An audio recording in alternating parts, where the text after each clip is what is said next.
Okay, right.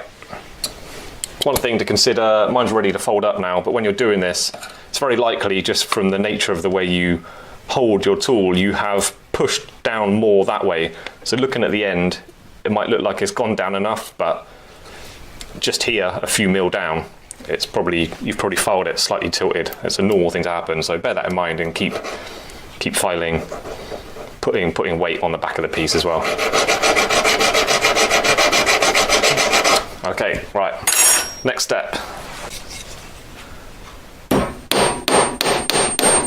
Here's a golden little bit of wisdom for you, something they're not going to tell you to do in any books or guides.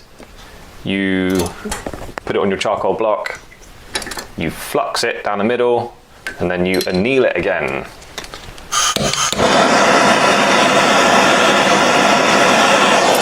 Then make sure that's properly done.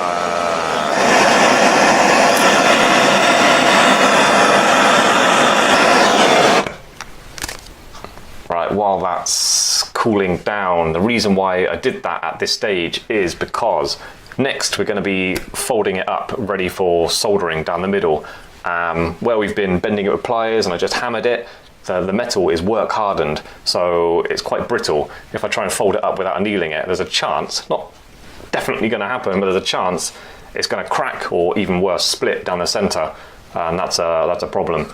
So now I know the metal is nice and soft and it's fluxed and ready to solder, so I can just fold it up and crack on with the job. Make sure it's nice and parallel to the end of your pliers, and then grip it nice and tight.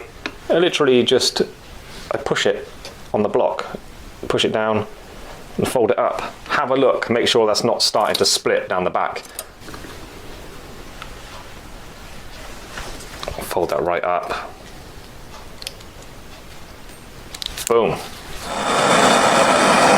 I've got that solder in a position where you can hopefully see it flood. And yes, solder does flow towards the heat, but with a bit of practice you can become magic and break the rules of physics.